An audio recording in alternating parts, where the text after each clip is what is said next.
Hi, boys and girls. I am Dr. Candice Pitts. Your teacher reached out to me and asked that I share an inspirational talk based on my life story to end off your school year.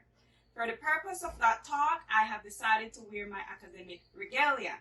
Now, you may be wondering, what is a regalia? Well, a regalia is a gown that people like me wear in our academic field so others can identify us and the profession to which we belong.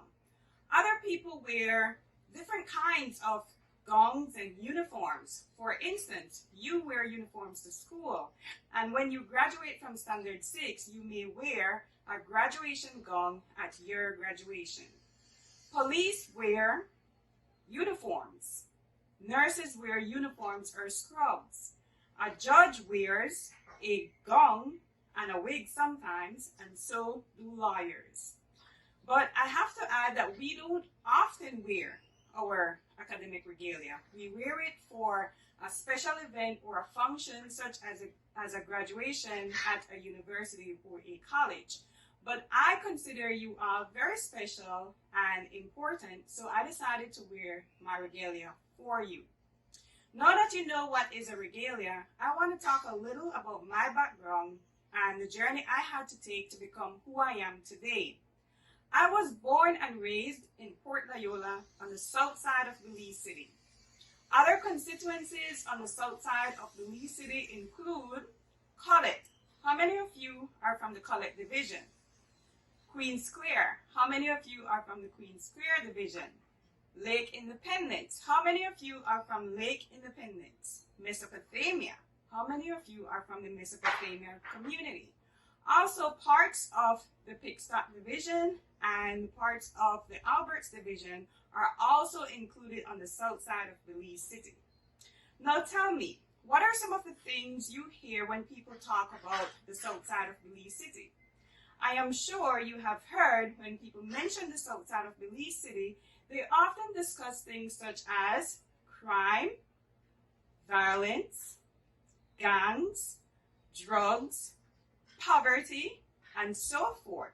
Some may even go as far as to say that nothing good comes from the south side of Belize City. Like many of you, I was also raised by a single parent. Children who are raised by both mother and father or by a couple are considered to be raised in a nuclear family. Those children who are raised by either a mother or a father or a grandparent or any other relative are said to be raised in a single parent home. I was raised in a single parent home by a single mother. My mother's name is Matilda. Life for our family was a little bit more challenging than others, I would say, because my mother was a food vendor. She used to make small food to sell, and that was her only source of income.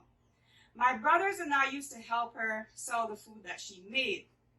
I was also a student at St. John Vianney Primary School, but each morning before I went to school, I had to go to people's houses and ask them if they wanted to buy Johnny cakes. Because I used to do that, people started to refer to me as a little Johnny cake girl. Also, because I had to sell Johnny cakes every morning before I went to school, I used to go to school late every morning. And so my teachers became very concerned about me and about whether I would do well in school. But I really did like school. I liked to study, I liked to read, and I also liked doing my homework. So I always did well in school, and I always passed in the top 10 students in all of my classes. When I was promoted to Standard 6, my teachers were even more concerned about me because I was still attending class late, and I also could not attend any of the classes that were to prepare students for BNSC, which back then was the Belize National Selection Examination, which for you today is PSE, Primary School Selection Examination. But what people did not know was that I was studying for this exam on my own. I really wanted to do well, so I was studying on my own. So when my classmates and I and every student from every school in this country sat the BNSC that year and the results came back, I made a 91.7. Some people were surprised and other people were really happy for me. With that score, with 91.7, I was accepted to all 3 of the high schools for which I had applied, which were Palote High School, St. Catherine's Academy, and Wesley High School. From among them, I had chosen to attend Palote High School. Now, you may think that with such a high score, that life became a little bit easier for me. Well, that was not the case.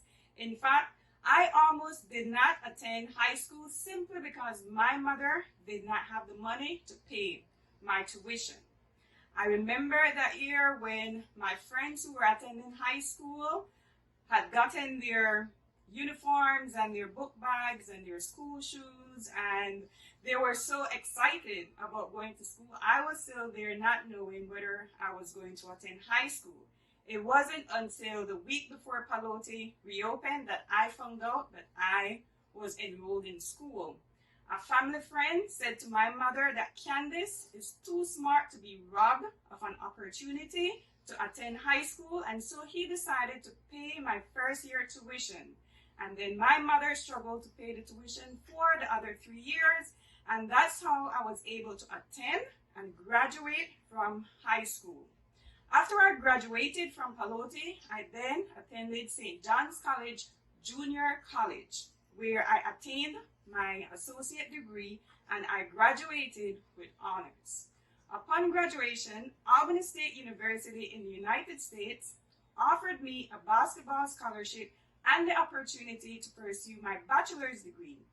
I graduated from Albany State University summa cum laude, which is the highest distinction any student can attain upon graduation from a university. When I graduated from ASU, The Ohio State University also offered me a full scholarship to attain my master's degree. Subsequently, or after that, Howard University offered me a scholarship to pursue and to attain my PhD. And that was how the girl who used to sell Johnny Cake, or the little Johnny Cake girl, was able to attain her PhD, which is the highest degree anyone can attain in our society.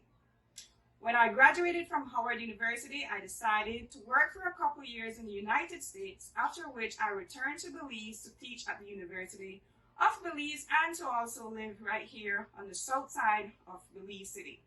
One of the first things I did upon my return was to create the Astral Scholarship Foundation, which is a foundation that helps in whatever small way we can to provide scholarship to children or students in need on the south side of Belize City who are graduating from primary school and are about to attend high school. I could never forget how I felt when I thought that I wouldn't have been able to attend high school. And so we want to do whatever we can to reduce the reasons why children are not attending high school. My life experiences and what I had witnessed as a child and still witness currently on the south side of Belize City have also encouraged me to enter electoral politics. I am currently a city councillor at the Belize City Council and also the standard bearer for Mesopotamia, which we had already mentioned is a community, a division on the south side of Belize City. A part of my political aspiration is to help to create a society, a country that is safer, more fair, and more just for you, your family, and eventually your children to live in, with all the opportunities you need to be great and to do great. I want to leave you with these few words. Life will often seem difficult. In fact, it may often seem unfair to people like us who live in the communities in which we live. But you have to believe that there is greatness in you. You have to prove those people wrong who are saying that good cannot come from the south side of Belize City. You have to show them that great things can come from the south side of Belize City, and you are one of those great things. You have to believe that there is greatness in you, and you have to work on developing and manifesting that greatness. And whatever you do, or wherever you choose to go to develop that greatness, do ensure that your road leads back to Belize to help develop Belize. We need you. We need your talents. We need your greatness. We need your light. So let your light shine and walk into your greatness. Congratulations on all the hard work that you have done so far. And I wish you all the best in your academic and your future professional endeavors. Thank you.